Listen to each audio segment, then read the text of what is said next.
家族に向けて次々と放たれたのだ。居間に響いたのは悲鳴と床に倒れる音だったのだ。凶器はボウガン、別名クロスボウ。引き金を引くだけで鋼鉄の矢が飛ぶれっきとした殺傷兵器なのだ。家族を狙ってボウガンで、そんなことが本当に起きたの？しかも犯人は事前に殺す順番まで決めていたのだ。念入りに試し撃ちを繰り返し、その日を待っていたのだ。祖母、母、弟の3人が命を落とし、もう1人が重傷を負ったのだ。犯人は同じ屋根の下で暮らす家族の長男だったのだ。なぜ彼は一緒に暮らす家族に矢を向けることができたのかしら。2019年の秋、野津秀弘は通っていた大学を事実上追われたのだ。学費が払えず除籍処分。その瞬間から彼の中の何かが少しずつ壊れ始めたのだ。除籍、学費未納で大学を辞めさせられたということ？報道によると、野津は2019年9月末に県内の私立大学を学費未納で除籍されていたのだ。しかし事件が起きるまで彼は家族に大学生のふりをし続けていたのだ。家族に隠していたので、それだけで相当なプレッシャーを抱えていたはずだわ。近隣住民の話によると、野津は人付き合いが少なく、外出もほとんど見られなかったそうなのだ。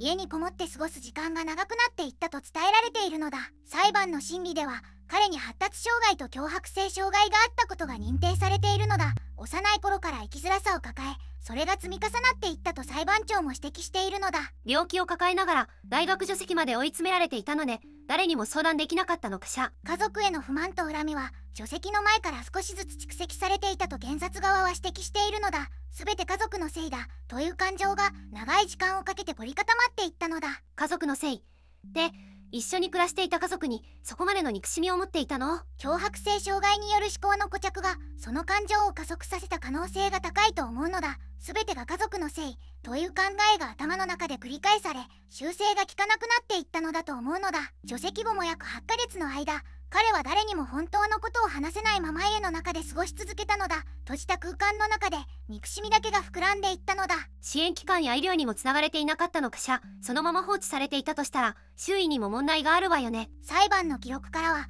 彼が専門機関に継続的につながっていた形跡は見当たらないのだ。家族も彼の内側で何が起きているか気づけなかったと伝えられているのだ。家族も被害者なのに、その家族が気づけなかったというのは本当に言葉にならないわ。そして2020年6月4日、野津は実行に踏み切ったのだ。その前から彼はすでに準備を進めていたのだ。準備ってまさか計画的に？検察側によると、彼はあらかじめ殺す順番を決め、ボウガンで死者を繰り返していたと報じられているのだ。この後事態は急転するのだ。まずこの事件で命を落とした3人について話したいのだ。祖母の吉美さんは75歳で、家族の中でも穏やかな存在として近隣住民からも慕われていたと伝えられているのだ。75歳のおばあさんまでどうしてという言葉しか出てこないわ。弟の秀志さんは22歳、野津と1歳違いの兄弟だったのだ。頭部2カ所に矢が刺さった状態で発見され、病院に搬送されたが回復することなく息を引き取ったのだ。同い年に近い兄弟が本当に辛い話で、母の真由美さんは47歳で、家族を支えてきた中心的な存在だったのだ。おばは55歳で重傷を負いながらも一命を取り留め、現在も遺族として生き続けているのだ。この4人が自分の家族に命を狙われるなんて許せないわよ。2020年6月4日午前10時15分頃、宝塚市や倉西2の自宅で野津は動き出したのだ。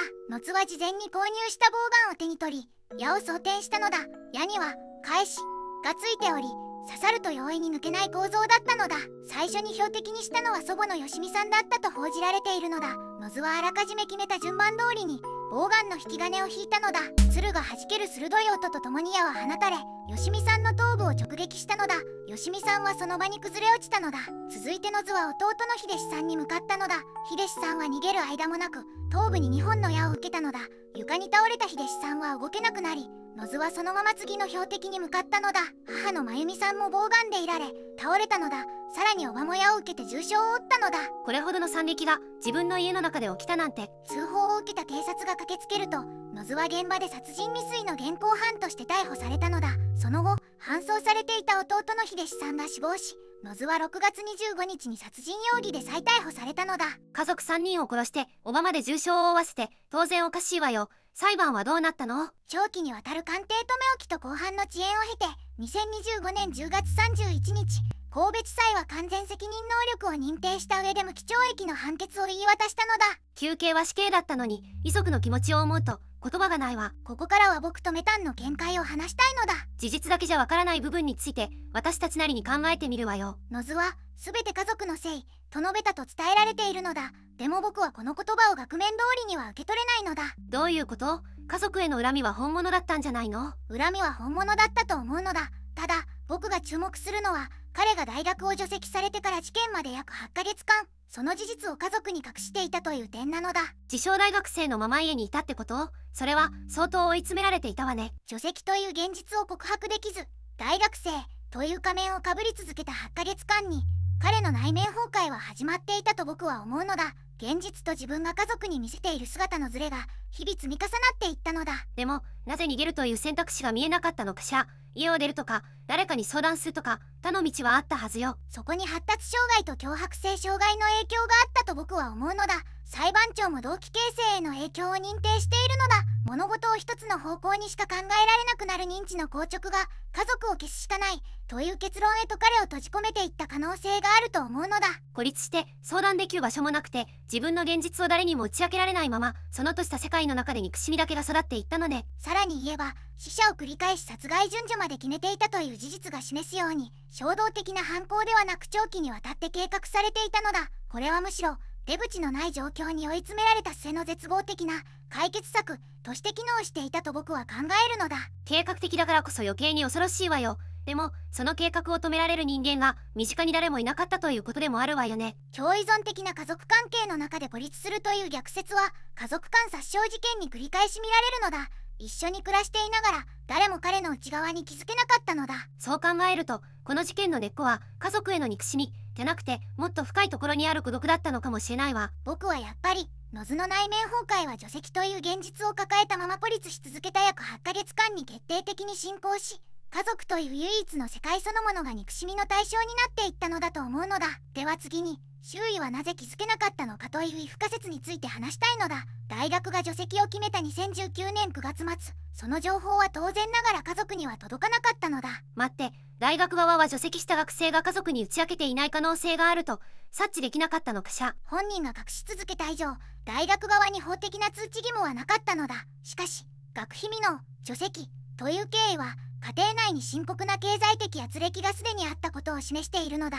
経済的な問題があったなら大学の学生支援窓口や奨学金制度につなぐ動きがあってもよかったわよね。そこで誰かが介入できていたかもしれないわ。除籍の時点で学生相談室や生活支援の部署が本人に接触していれば孤立が深まる前に家族関係の歪みが外部に見えた可能性があるのだ。それが最初のそして最も現実的な介入ポイントだったと僕は思うのだ。でも仮に相談窓口につながれたとしても本人が家族への憎しみを話せる環境だったかどうかは別問題よね。そこが家族間事件の難しさなのだ。家庭内の問題はプライベートな領域として扱われがちで近隣住民も行政も踏み込む根拠を持ちにくいのだ。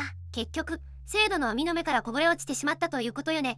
虐待や DV と違って家庭内の閉塞した関係性は通報のきっかけすら生まれにくいわよ。そこが社会構造の穴そのものなのだ。日本の支援制度は明確な被害が見えて初めて動く設計になっていて潜在的な家庭内崩壊には対応できない構造になっているのだ。虐待の SOS なら故障が動けるわ。でも家族関係が壊れかけている20代の男性を誰がキャッチするのという仕組みが存在しないのよね。孤立した若年成人を早期に発見して支援につなぐルートが制度として存在しないという点がこの事件が社会に突きつけた最大の問いだと僕は考えるのだ。遺族の方々は今もこの問いを背負い続けているのよね。3人の命が失われた事実は制度の穴が生んだ結果でもあるわ。僕はやっぱりこの事件の本質は一人の若者の内面崩壊だけでなくそれを社会が構造的に見えなくする仕組みの欠如にあると思うのだ。大学、行政、地域がまだ何も起きていない段階で介入できる制度設計こそが次の悲劇を防ぐ唯一の答えなのだ。私も同じ思いよ。家族のことだからと外が踏み込めない空気こそが最大の共犯者だったと私は思うわ。この事件をきっかけに生まれたクロスボウ規制は一歩前進なのだ。でも本当に変えなければいけないのは崩壊しかけた家族を孤立させたままにしてしまう社会の構造そのものなのだ。というわけで今回は2020年に兵庫県宝塚市で起きた妨害家族殺傷事件を解説したのだ。どうだったメタン？家族への深い恨みが狂気を手に取らせた事件だったけれど孤立した若者を誰も救えなかった社会の問題として受け止めなければいけないわ。クロスボウ規制という法改正につながった一方で制度の本質的な穴はまだ塞がれていないのよね。祖母のよしみさん、夫弟の秀さん、